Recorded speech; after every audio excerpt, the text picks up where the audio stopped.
अस्सलामुअलैकुम दोस्तों, मेरा नाम है हैदर और आप देख रहे हैं हैदर टीवी। दोस्तों, हम जब भी किसी जगह जाने का इरादा करते हैं तो हमारी फर्स्ट प्रायोरिटी ये होती है कि वहाँ उस वक्त जाया जाए जब वहाँ रश ना हो। ऑफ कोर्स अगर किसी जगह लोग ज़्यादा होंगे तो इंसान को इरिटेशन होना शुरू हो जाती है। आप सब ने बाज़ारों और मेलों में रश देखा होगा, लेकिन आज की इस वीडियो में मैं आपको दुनिया में आज तक होने वाली सबसे बड़ी ह्यूमन गैदरिंग्स के बारे में बताने जा रहा हूँ। तो शुरू करते हैं अपना काउंटडाउन। सब्सक्राइब करें हैदर टीवी को और बेल आइकन को दबाएं इन्फॉर्मेटिव वीडियो सबसे पहले देखने के लिए।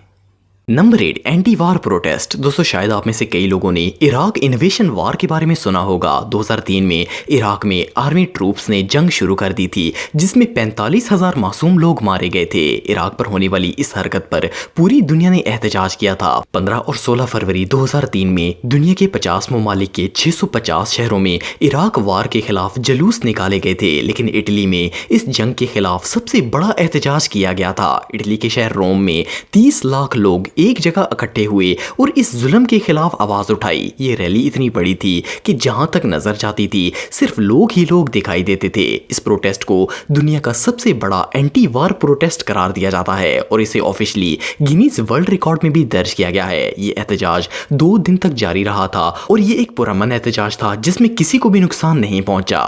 Number 7, Chicago कब्स। दोस्तों, शिकागो कब्स एक प्रोफेशनल अमेरिकन बेसबॉल टीम है जिसका ताल्लुक शिकागो से है। ये बेसबॉल टीम सन 1876 में बनाई गई थी। ये टीम पूरी सदी यानी कि 100 साल से भी ज्यादा अरसे तक लगातार हर साल मैच खेलती रही, लेकिन अनफॉर्चुनेटली इन्हें एक दफा भी जीत हासिल नहीं हुई। शिकागो के लोग 100 साल तक इनका मैच हर साल जीत की उम्मीद में देखते रहे, लेकिन फिर 2016 में एक करिश्मा हुआ और फाइनली 108 साल बाद ये टीम बेसबॉल चैंपियनशिप जीत गई। इस मैच के जीतने के बाद पूरे शहर में खुशी की लहर दौड़ गई और शिकागो की हर गली, सड़क और बाजार में लोग सेलिब्रेशन के लिए जमा होना शुरू हो गए। अपनी टीम की जीत को सेलिब्रेट करने के लिए लगभग पूरा शिकागो शहर रोड पर आ गया था और वहां 50 लाख लोग जमा हो गए थे। सुनने में तो ये इम्पॉसिबल लगता है, पर ये अनएक्सपेक्टेड क्राउड सिर्फ चंद घंटों में ही बन गया था। अथॉरिटीज के मुताबिक लोग अपनी शॉप्स, जॉब्स और ऑफिसेस को छोड़कर स्टेडियम के बाहर इकट्ठे हो गए थे। ये रियली अनबिलीवेबल है। Number 6, rod Stuart music concert. दोस्तों, रॉड एक ब्रिटिश रॉक सिंगर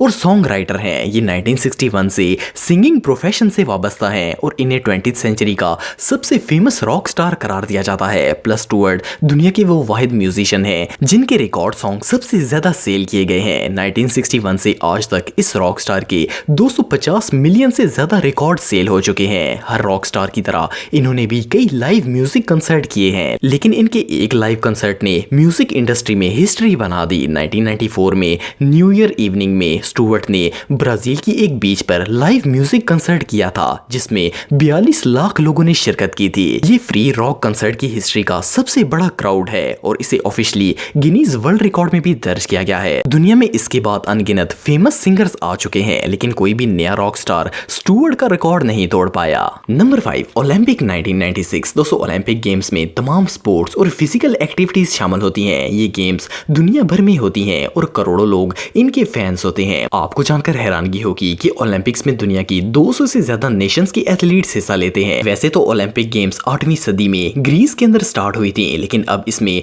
दुनिया के तकरीबन तमाम ममालिक के खिलाड़ी हिस्सा लेते हैं। ओलंपिक्स के दौरान नॉर्मल सिचुएशन में भी काफी रश होता है, लेकिन 1996 में एटलांटा जॉर्जिया के अंदर होने वाली ओलंपिक गेम्स ने हिस्ट्री का सबसे बड़ा क्राउड इकट्ठा किया। मैनेजमेंट के मुताबिक जॉर्जिया में गेम शुरू होने से चंद हफ्ते पहले ही 83 लाख से ज्यादा टिकट सेल हो गई थी और स्टेडियम में इतना क्राउड था कि इसे संभाल पाना लगभग नामुमकिन था। एक और मजे की बात यह है कि इस ओलंपिक में कई वर्ल्ड रिकॉर्ड्स बनाए गए थे जिनको आज तक कोई नहीं तोड़ सका। ये ओलंपिक की हिस्ट्री का सबसे लकी साल था। नंबर 4, कुंभ मेला। दोस्तों, इंडिया दुनिया की सबसे ज्यादा आबादी वाली जगहों में से एक है। इस मुल्क की आबादी 1 अरब 35 करोड़ से भी ज्यादा है। इसका मतलब ये है कि ये लोग हद से ज्यादा है। कुंभ मेला असल में एक फेस्टिवल है जो कि हिंदू मजहब में मनाया जाता है। इसकी शुरुआत 8th सेंचुरी में एक पंडित ने की थी और इसका पर्पस ये था कि हिंदुओं की बड़ी तादाद को दरिया यानी कि गंगा के करीब इकट्ठा किया जाए। ये मेला 12 सालों में सिर्फ एक मर्तबा लगाया जाता है। रिसेंटली इंडिया के इलाके प्रयागराज में ये फेस्टिवल मनाया गया। बेसिकली इस मेले में हिंदू आते हैं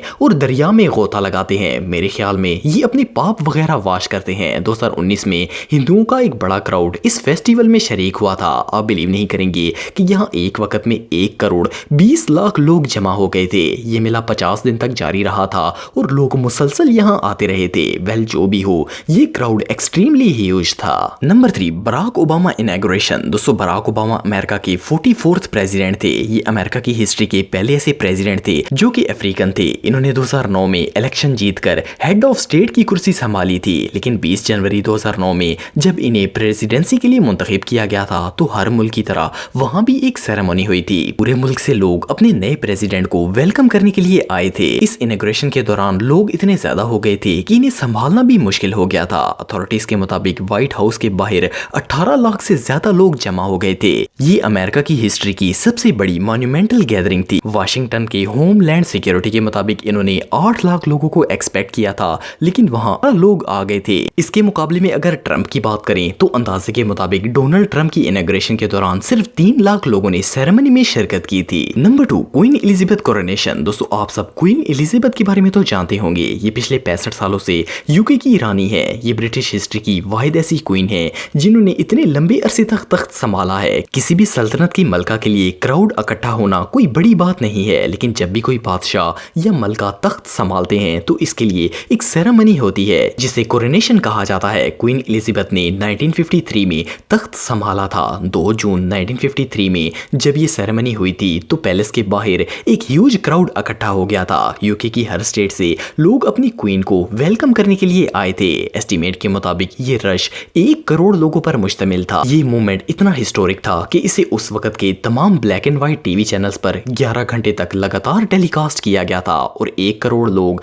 क्वीन की एक झलक देखने के लिए सारा दिन वहां खड़े रहे थे। ये वाकई में कमाल है। नंबर 1, हज। दोस्तों जैसा कि आप सब जानते हैं कि हज तमाम मुसलमानों पर फर्ज है। अगर मक्का मुकरमा की बात करें तो इससे ज्यादा खूबसूरत मकाम दुनिया में और कोई नहीं हो सकता। दुनिया के हर मुसलमान की ख्वाहिश होती है कि वो सिर्फ एक दफा मक्का और मदीना देख आए। अगर काबा की बात करें तो सिर्फ हज के दौरान नहीं बल्कि पिछले 1400 सालों से यहाँ हर वक्त तवाफ होता रहता है और लोग सदियों से यहाँ 24 घंटे इकट्ठे रहते हैं। दुनिया में कोई ऐसा दूसरा मकाम नहीं है जो कि सदियों से लगातार आज भी आबाद हो। साल के 12 महीने लोग यहाँ उम्रे के लिए आते रहते हैं। इसके अलावा अगर हज की बात करें तो हर साल मक्का में लाखों मुसलमान हज करने के लिए आते हैं। 2019 के एस्टीमेट के मुताबिक लगभग 25 लाख लोगों ने हज अदा किया और ये तादाद दिन ब दिन इंक्रीज हो रही है। मस्जिद हरम को मजीद एक्सपेंड किया जा रहा है ताकि ज्यादा से ज्यादा लोग हज की अदायगी कर सकें। यकीनन हज इस दुनिया की सबसे बाबरकत और पुरसकून ह्यूमन गैदरिंग है।